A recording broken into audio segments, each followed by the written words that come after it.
again. It's good to be back. So today I'm decorating a visual arts journal that has a single spiral spine. So that means I can't actually separate the covers from the actual journal itself like I normally do for one of these kind of decorations. But this is actually for an order in my Etsy store. So hi Lorraine, this one's for you. So I'm just starting off, and I'm actually using this journal back to front because you can't do this over the plastic cover of a visual arts journal.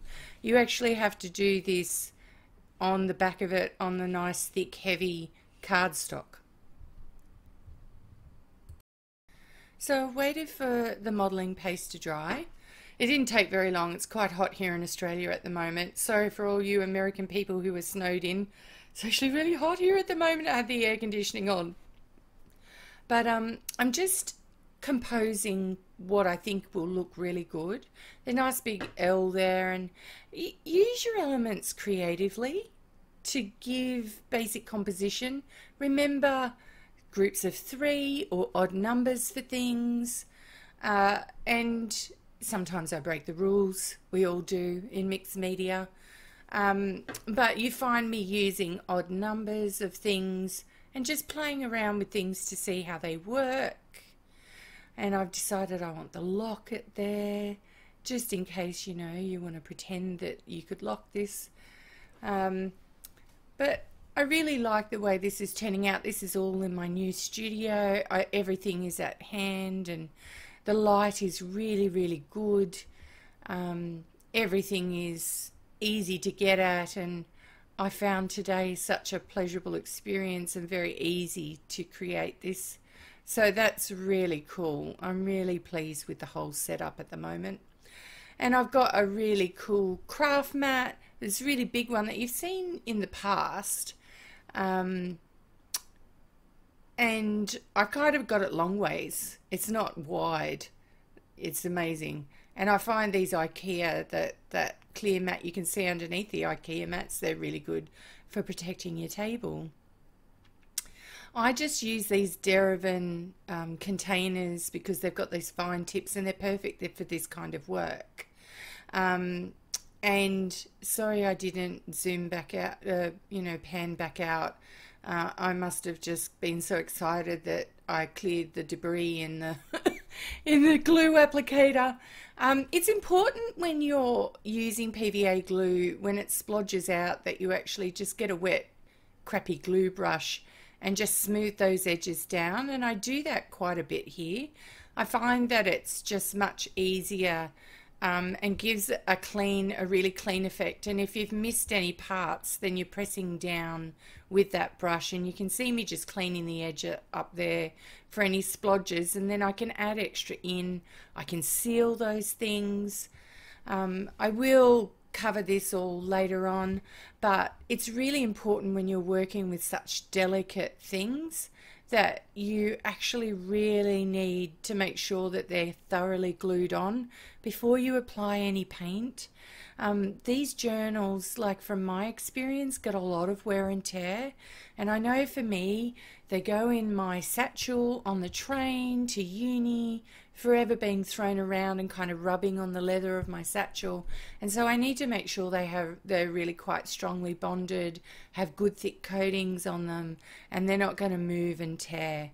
The other thing that I just want to say about these, while we're just gluing everything down and just smoothing all the glue out and making sure that it's all done, when you're gluing something like this, sometimes it's easier to just go with the flow and paint it on with a brush.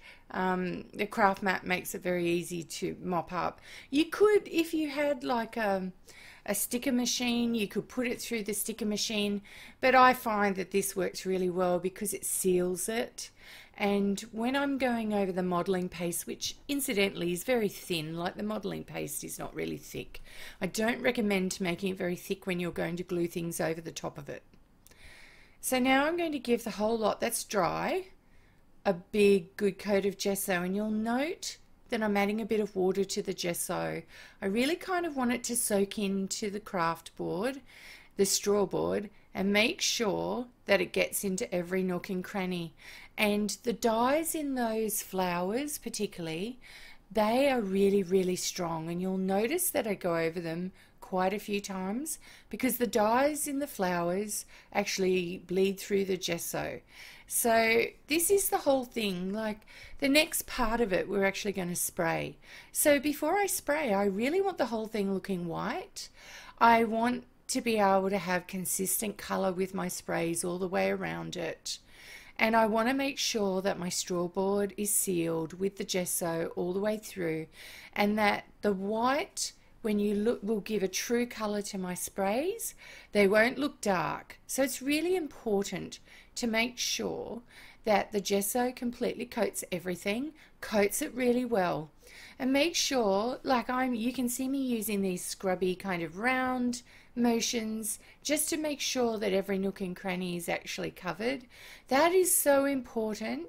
And going around the edges of your chipboard letters, just making sure everything's looking really good. This is a really important step. If you don't do this and you skip and you go straight to the spray, you're going to be disappointed. So I really like to just have, you know, some high things like the buttons and the wooden embellishments, and then my die cuts and the flowers and the modeling paste and the nice big chipboard letter. They all give a really nice composition to this journal, I think. I really like it, and I really feel like everyone, you know, who has one of these, all the people that I've given them to as gifts, have really enjoyed them and had a really good time with them.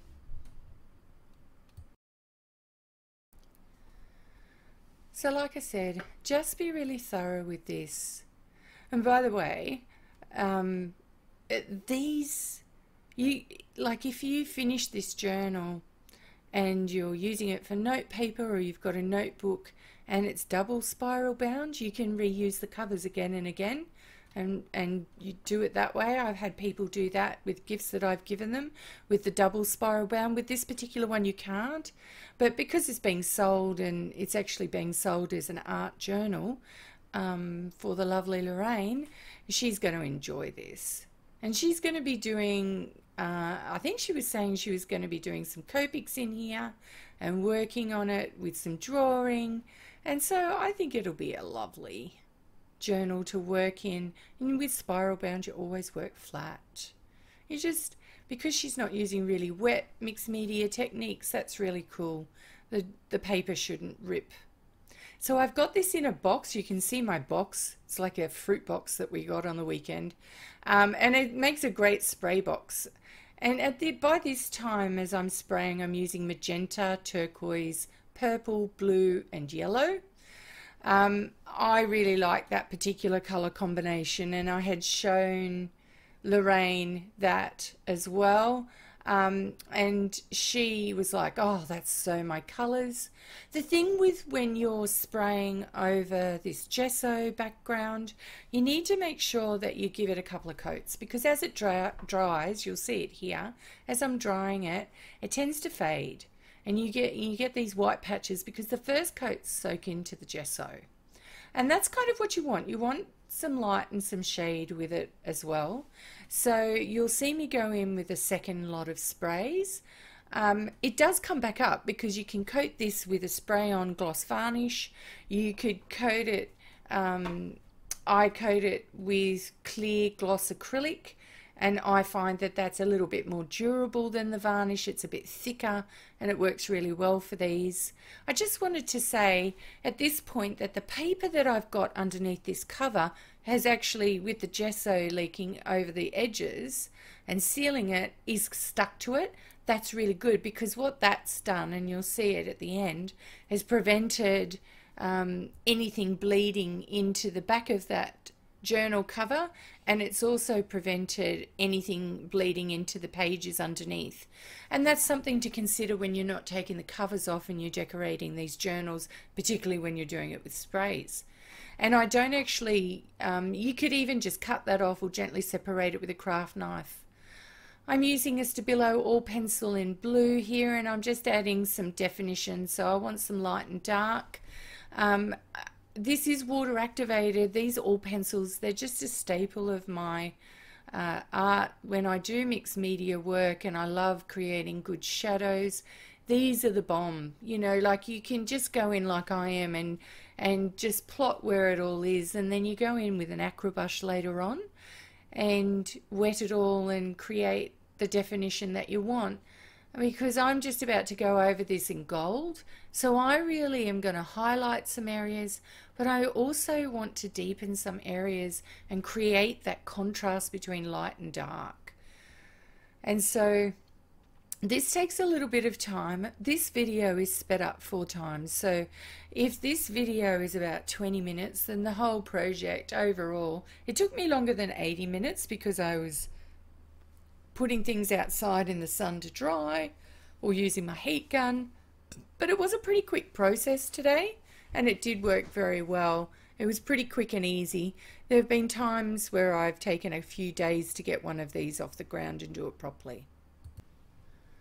And incidentally, as I'm just going and finishing this process off, I posted one of these, one of my first notes journals online, and I work at Tammy's Art Studio in Springwood, southeast Queensland, and some of the ladies that follow Tammy's Art Studio, when the photo went up of the journal, wanted workshops of it, so I've got quite a few workshops slated in for these. The first one's actually a birthday party for some 8-year-old girls, so I've made some kits up to do some A5 journals. This is an A4 journal, and I can see quite a few workshops coming on in the Easter school holidays. So if you follow me and you're local and you have children and they love this kind of stuff and they want a personalized journal, then you know, contact Tammy from Tammy's Art Studio and book them in when that goes up on the website.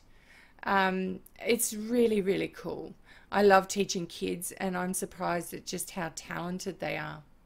So I'm going in with some, I'm using some golden gold paint, and I'm just lightly putting it in. I've got 2 filbert brushes, and I will probably, and they're about a number 4s. I've got 1 to apply and then 1 to clean up any spills, because I want it to be, the edges to be done quite nicely, and I don't want to have it spilling over the edges. The other thing that you'll see me do is go and grab one that's a little bit thinner later on, and you can see how the light's really picking up on that pigment now, and that really gives some definition to all the elements that I've put on here. The light's picking up on those metallic pigments really well. When I was looking at it, when I was filming it, it didn't look this gold. And so I've gone on, and you'll see me do quite a few different coats of it. And I really want to pick out particular things on the journal cover. And then what I find is that depending on the angle that you look at these, it looks different from every angle, which I think is really just lovely. And we pick out all those lovely elements that kind of look a bit dull at the moment with this dried spray, but it's a nice substrate to work on now. It's nice, and with the gesso, it's just really good to paint on.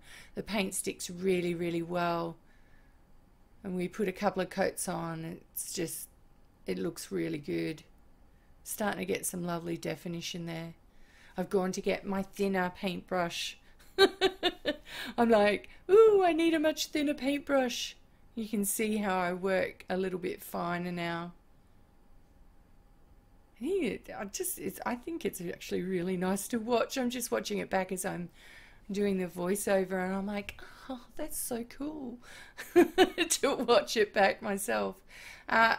I think using the fine brush here works really well for something as delicate as this.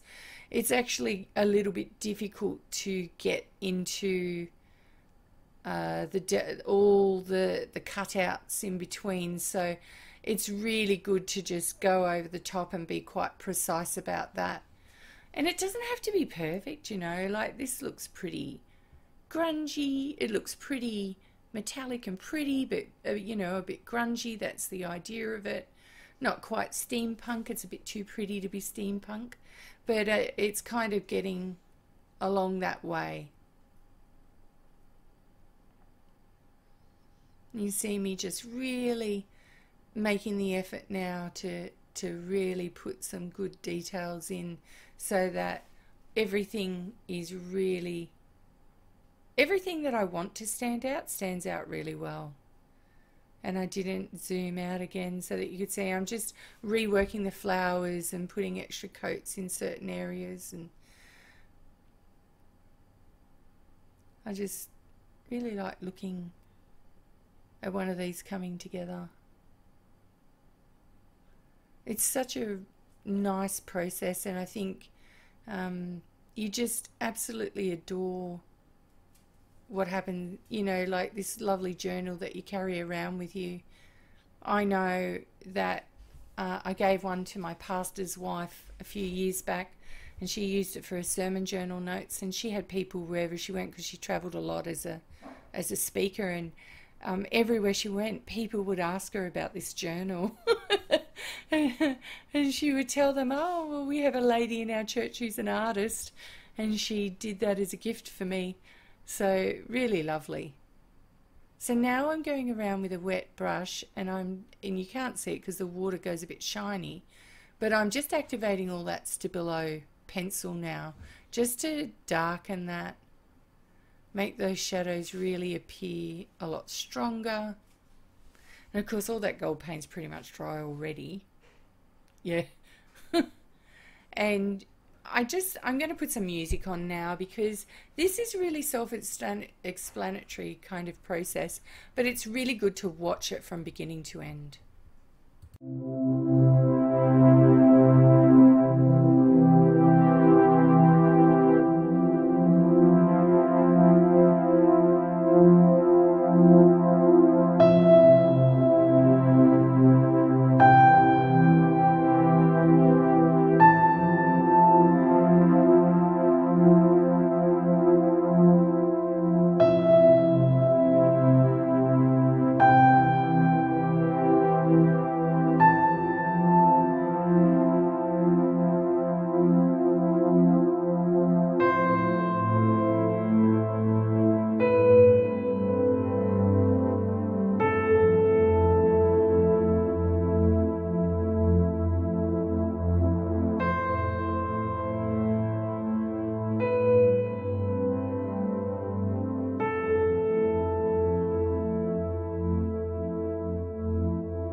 Hi there. So it's finished. Look at this beautiful journal. I'll just zoom in, show you. You can see some of the nice details in the wooden bird houses and the little bees, some die cuts. Now these are all sealed with a clear coat of acrylic spray paint. Still a little bit smelly. You can see different angles. And you can see how the earlier process has come out to show that there's some really nice details. In first the modelling paste, we've got some really nice darker details there, and the big L, so I'm really happy with that. I also decided, like with these, I normally go for a double wire so I can take the covers off. But this is one that I've done with the cover still on. I've sealed this back part here with one coat of the clear acrylic, and it's just sealed it, but it's still got a nice, it's not shiny, right? So if you wanted to paint on it, it's like a light coat of varnish on it. And this is going off to one of my customers on my Etsy store. She had purchased another journal which unfortunately had been sold on another platform, and she saw one of these of mine and just went, oh, I love it, can I please have one of those? So Lorraine, this one's going out for you. I hope you enjoy it, and I hope you've enjoyed this new video. I won't get to do too many of these this year, but I'm in my new studio space and everything is just so wonderfully tidy and clean and easy to put away and ordered. I'm so excited about it. So enjoy this, and ciao for now. Thank you.